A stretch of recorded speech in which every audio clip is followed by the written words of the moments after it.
Right, hello and welcome to this week's angling blog. Today you join me on the bank of the river and we're in search of pike. If you're new around here, my name's Danny and every Friday I put out a fishing video, all manner of species.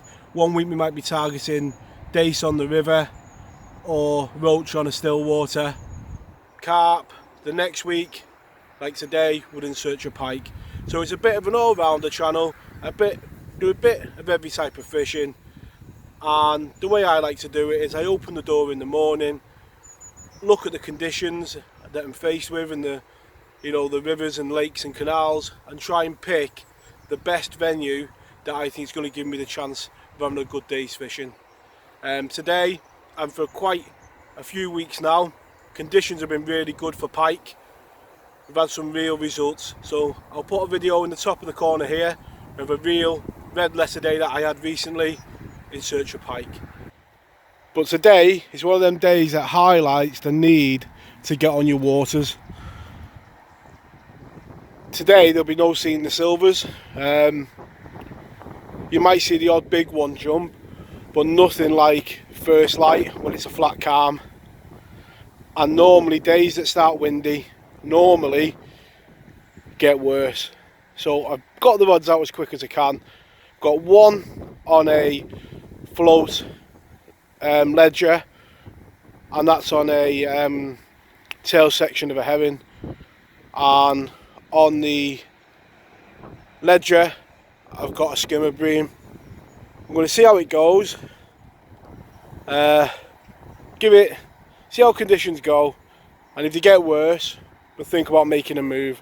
But right now conditions are manageable, the rods are out, just going to sit back and chill out. Channel recently I've been doing a lot of piking, and there is a reason for that. The conditions have been so good for the pike, and I've learnt my lessons from previous years. I know that October on my venues is a very good time to go for pike. In fact, we had 10 doubles last year by the end of October, and I know that come November, when the rains come and the worst weather arrives, that there'll be plenty of time for targeting other species, and these venues will be unfishable. They don't take rain very well, and they take a long time to recover from it. So I'm making the most of it now. So if the piking isn't your thing, stick with it, because there will be different types of fishing coming on the channel. But for today, conditions are still good for the pike. I generally get on the bank at first light casting, and you never really get an instant bite. You would think in all the sessions you would cast in and you'd land near one. I'm pretty sure that the pike, and like we've seen on underwater videos on YouTube channels, the pike come in and they inspect the baits, and very rarely just come in, eat the bait and go. And I'm pretty sure in them early hours that's exactly what they do. They come in, they find the bait, they look at it, they swim off, they come back. And my thought is that it probably takes about an hour for them to pick up the bait.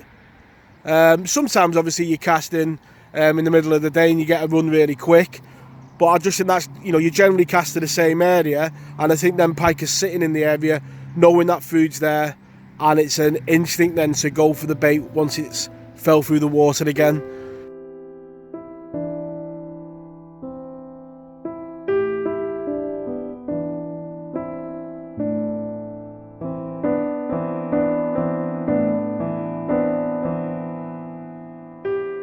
If you're on areas where there's lots of dog walkers, dogs are notorious for sniffing out dead baits when they're on the bank, especially if they've got oil on them. And when you're dealing with a pike on the bank, or you're changing baits, make sure that you haven't got a baited rod about. I've only really ever had it happen once when I was unhooking an 18-pound pike, and I put my rod against the banking, and the dog walked straight through the line and had a hook in its paw. The owner was okay about it and we managed to get it sorted, but it wasn't a pleasant experience. So just be vigilant when you're pike fishing, because it's very easy for accidents to happen. One question that does come up quite a bit is what rigs that I use for my fishing. Now, if I was to say every session what rigs that I use, I'd be editing the same footage every week because I use the same 2 rigs. The only things that change are the floats. I use a float ledger and a running ledger, and based on the conditions and the venue, I pick one of them 2 rigs for each one. What I'll do is, there's a playlist of 19 videos for pike fishing last year, and I'll put a link at the top of the screen now, and the early videos in that playlist cover both rigs, and then you've got 19 videos of how they work and the results that I got using them. So yeah, if you're looking what rigs that I use, just check out the link above and go and have a look.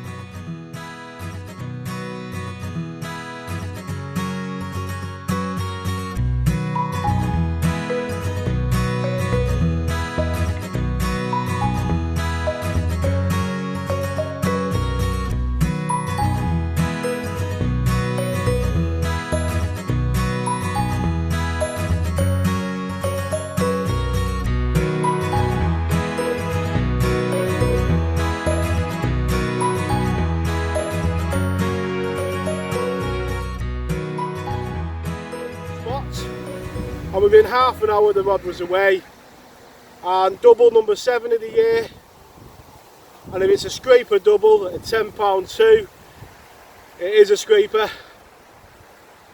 In winter later on, probably being 11 or £12 fish, but a good solid pike, feeding well and in lovely condition.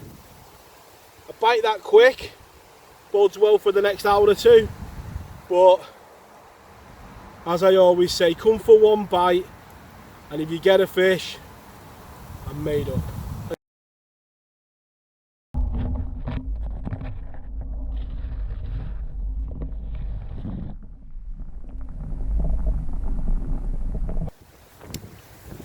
Time for this pike to go back.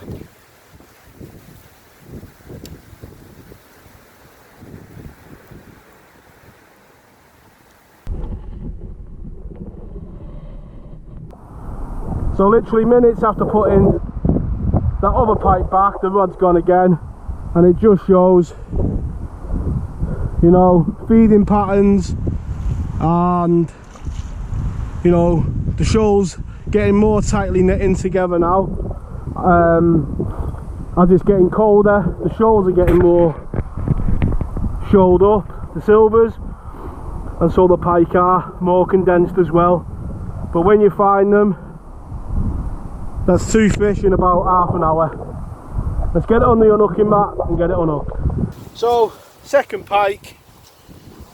Again, the most important thing is finding out where your hooks are and getting your net out of the way.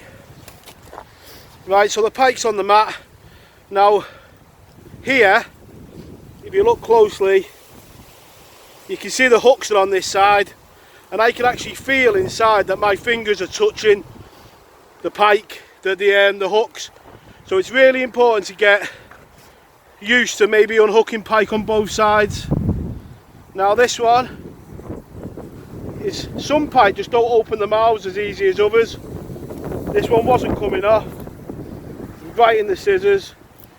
And this one here, that pike literally will only open its mouth that far, and I'm not going to force it, because it could be that it's damaged in the past and you're just going to do more. So just take your time. Them hooks fell inside its mouth. Just take your time. Be confident in holding the pike. It's never going to bite you, but you are going to get cut from time to time. It's just part and parcel of the job. And that there is another nice pike. Smaller than the first, I would think. But 2 pike in what? That rod must have been in about 5 minutes. So the way I do things, the pike is unhooked and it's resting in the net. 2 bites in about 10 minutes suggests to me that there could be more out there. And with pike, you can go from everything to nothing really quickly. So that pike is resting in the edge, and I'm just going to get another bait out there, because if there is more pike out there, they're actively on the feed. If I've learned anything from piking over the years that I've done it, is pike have feeding periods, and it's like every pike in the river just turns on to feed at that moment. I've had times when I've been fishing miles apart from a mate and we've not had a bite, and then we've both had a fish at exactly the same time on the same location. So while that pike's resting, it'll do it no harm resting in the edge. Let's get this rod back out and then we'll get a blog done of that pike. 5 minutes after that rod went in, got the rod back out, so if you see me looking over the camera, that's what I'm looking at. £8, come back a bit, 4 ounces, pike number 2. And isn't it amazing how a day can turn around, eh? From biteless bites to the rod keeping going and keeping going. And I think this is pike number 3, 2 on the float and 1 on the ledger, and I was literally blogging this pike in the net, and the ledger pulled out the clip, and that is piking. You can go from nothing to 3 bites in a matter of seconds, and this is only a small pike, but look at the colours on it. Now you'll have to make room in the net for it, and that's why I love piking. You can go from sitting there not getting a bite 1 minute to 2 pike in the net the next. So, right, so some of the less glamorous side of piking: fish safety, fish welfare is always paramount. So there's the pike unhooked from the net. And isn't that the magic of piking? Nothing for 3 or 4 hours, a change of swim. I've already put 1 pike back, and while I was blogging this one, this guy decided to scream off with the ledger. Absolutely happy days. And one thing that is noticeable here, look at the different colours of them pike. Same venue, but look how differently coloured they are. The one on the right really dark, and the one on the left almost sandy. Right, so as you've seen there, I've already tried to blog this pike once. We've had a bit of a problem with the wind today, and you know, stuff getting stuck on the ledger. So when I was blogging it, I heard the beep, and when I looked, I seen the line pull out the clip. So this guy went back in the net, and at £8.2, fish number 2 of the day, and absolutely manic. He was in the net, and he was joined by another fish, as you've just seen there. So let's have a look at the slightly smaller 3rd pike, but nonetheless welcome. Let's get this pike back in the net and have a look at that other pike. Right, so there's pike number 3, and very different colours on this one, almost yellow in places, and a lovely pike, and just over £6, more than welcome, and a manic hour, just how fishing can turn round. And yeah, more than made up. 3 pike, happy days. It's time for them to go back. It would have been nice to obviously do a bit of underwater GoPro footage with them, but yeah, let's not mess them about too much, and let them go. So there's pike, I think number 3, and number 2 wants to stay a bit longer, and there we go, pike number 2 going back. On the blog, I don't really talk much about the actual blogging and blogging in general. I just keep it to the fishing. Some of you may know that I did a written blog for about 7 years, and the link to that will be in the description below if you're interested in reading about fishing and fishing adventures. There's about 7 years of weekly content on that page. Doing them both is very difficult, so it has petered off as the YouTube has almost taken over. Now, one thing that has come from the YouTube is bumping into a lot more people on the bank. Today I bumped into Chris and Julie, and he'd been watching the videos this morning. He'd been watching last night's video where they was fishing for roach on the whip, and I just want to say, I am quite a shy guy when it comes to it. When you meet me on the bank, considering I do the YouTube and put videos out there, I am quite shy when most people approach me, I think. But if you get me talking about fishing, just ask Mark, he won't shut me up. But I just wanted to say how nice it is bumping into people on the bank, and the nice words that they have to say about the blog. It really does mean a lot, and it's just, for me, making the videos, it means a lot that people are enjoying following the adventures and the fishing on the bank. And in the comments below, I don't think I've had to moderate any comments in the time I've done YouTube. Some of them are linked to, different things that are not appropriate to be put on YouTube comments, so you have to moderate them. But no, there's the comment section and the little community that fishing has got on YouTube, with the likes of Dom, Mark Carp, the Scouse Angler, the London Predator Angler, just to name a few, Fanta Fishing. There is a good community on here, and the people that watch the videos are really supportive. So just wanted to say a huge thank you.